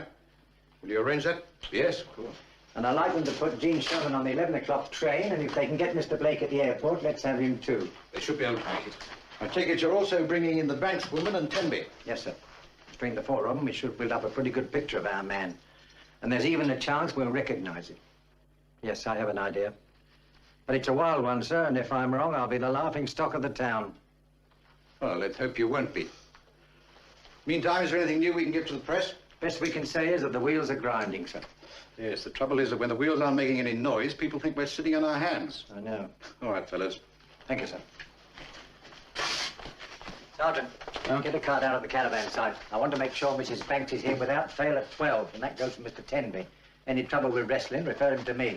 Okay. Papers have spread the trunk label and initials. KG8, phone me immediately. Right. We already had 6 JSS calls that are alive and kicking. How far can you drive in 25 minutes? What? In average traffic. Oh, I'd say about 8 or 9 miles. Why? Because I believe that John Campbell Hammond lives within 20 to 25 minutes of the murder house. Well, since the girl's parents don't know where he is and the airport put him in the Midlands selling cars... I don't care if he sold boats at Scarpa Flow. Right this moment, I'll lay odds he lives somewhere in that circle. Calm down, Fred. You're up in the stratosphere again. Do you accept he was at that house around 8 every evening? Yes, we have to. So we accept he can't go during the day because he's got a regular job. Now, he gets through at, what, say, 5:30 to 6. First, he goes home to have dinner with his wife. Nice, understanding wife. Lets him out every night. He only rented the house for a month. Now, he tells his wife he's trying to earn some extra money. Maybe a spare-time salesman. And with Easter coming up, he's going to be working in the evenings for a month. Still doesn't put him in that circle. It will if you shut up a minute. Now, he dines with his wife at, what, 7? 7? Give them 45 minutes to eat. That allows him about 15 minutes to get to Salt Dean. Allow 10 minutes either side, and John Campbell Hammond has to live within 25 minutes of the murder house. DI's office? Who? Mr. Bunnell. Oh, yes, in here. Bring him through, please. Who's Mr. Bunnell? Another suspect? Oh, I'm past the stratosphere now. I'm practically in orbit. That's the client Tenby took to the house the day before the burglary. They couldn't get in, remember? Yes, I remember. Mr. Bunnell, sir. Oh, come in, Mr. Bunnell. Sit down. This is Sergeant Wilkes. Oh, how do you do, sir? And how do you do? How do you do? Do you know, I've never been in a detective's office before. It's rather exciting, isn't it? Mr. Bunnell, you went out to look at the house on Tuesday the 24th. Yeah, absolutely correct, sir. I just finished playing with the boys. I'm a schoolmaster, of course. You drove out to the house? Yes, absolutely correct. Mr. Tenby, isn't it? And I, yes. We took my car, and then we couldn't get in. The house, of course. We rang the bell several times, but the place seemed quite deserted. Mr. You know, hadn't got the keys with him, but he suggested if we came back the next day, there was sure to be someone there. Of course, the very next day, I found out that someone had perished there. How many people knew you were going to look at the house again? Well, my wife, of course, and possibly Mr. Moss. That's our maths. And how old is master, Mr. Moss? Old Moss? Oh, he's well into his 60s, yes. A real Mr. Chips. You're quite sure nobody else could have known? Oh, absolutely sure, yes. Well, I'm much obliged to you, Mr. Bunnell. Is that all? But you've been a great help. Have I? I didn't think I'd been a very good witness. Oh, but you've been an excellent one. Oh, have I? Well, I'm so glad. Well, it's something to tell the boys anyway, isn't it? Sure, I thought I was going to be really well. Well, come on. I work here, too. I've been adding up my theories. Someone didn't want us to identify his writing on that list. That I understand. But why did he stop destroying the body on Tuesday night? No, I thought we agreed it was fear of discovery. Not fear, Jim. Expectation. He knew something was going to happen on Wednesday. But it wasn't necessarily Mr. Bunnell. I can't sell you anything, can I? The only thing that'll sell me is when somebody points and says that man is John Campbell. I want Sergeant Unwin to meet the midday train from London and escort Miss Jean Sherman here. Yes, he knows her. Jean Sherman? A bit more of my stratosphere stuff. It probably won't pay off, but by the law of averages, if you keep trying long enough, something's bound to happen. Will you sit over there, please? The others are just coming in. It's Miss Sherman, Mr. Blake, yes, and Sergeant Nielsen, the identikit operator. Between you all, we're going to try and build up a composite likeness of the man we're looking for. Ah, Mrs. Banks, come on, sit over here, will you?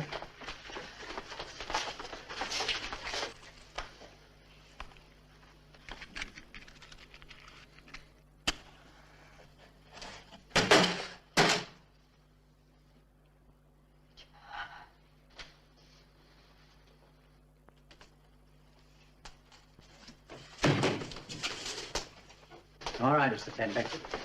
Come on. It was an accident. Oh, you can tell us about it later. Come on, take it away. You've got to listen to me. It was an accident. I proved it. John.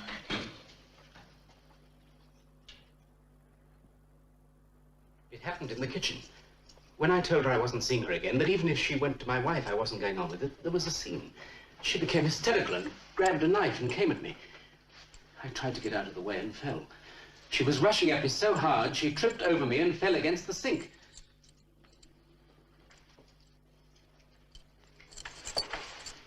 I thought she was just unconscious. But when I couldn't revive her, I realized she was dead. That's the truth. You've got to believe me. I'm afraid I don't, Mr. Tenby.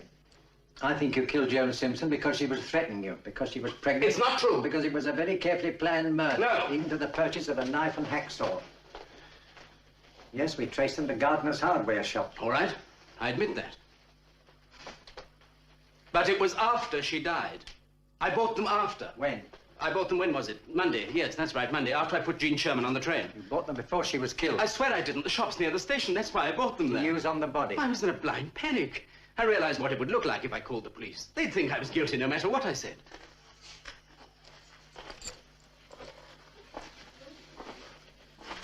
Have you ever been to prison, Tenby? Once. What for? I embezzled £50. It was a long time ago.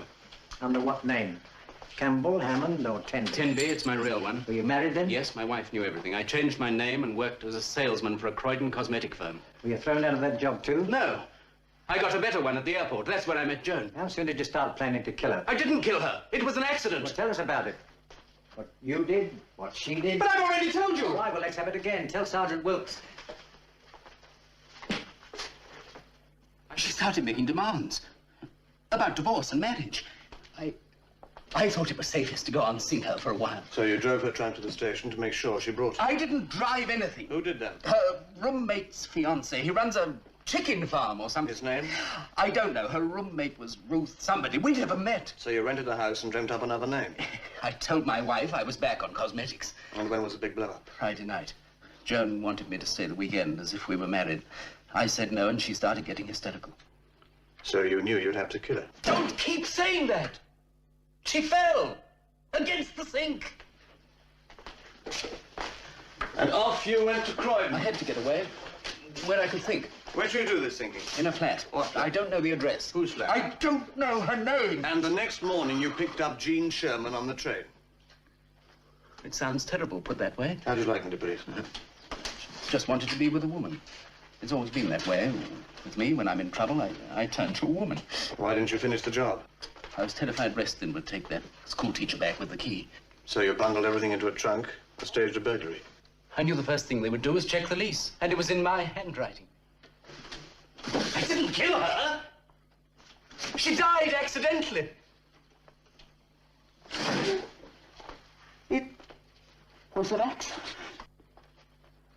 Would you like a cup of tea or coffee, Mr. Tenby? Tea, please. Right, we'll have a cup of tea and then we'll go over it again. I can't keep telling it. Why not? Unless you're afraid of forgetting something. She rushed at me with a knife. She tripped and struck her head. What sort of knife? A long carving knife. The one you bought at Gardner's. I didn't buy that till Monday. Well, you have another thing. We'll go over it again later.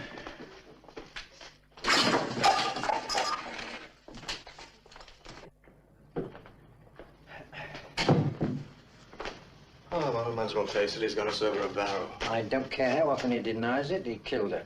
I'll stake my life on that. He doesn't have to prove he didn't murder. We have to prove he did. We don't have a chance. Of course we have a chance. Show me where. How did she die? Could have been an accident, as he says. He bought the knife and hacksaw while he was planning to murder her. That's our version, but we can't prove it. Could have been Monday, as he says. We had all this trouble to catch a man, and we can't touch him just because some bloody hardware shop doesn't keep records. All right, shut up.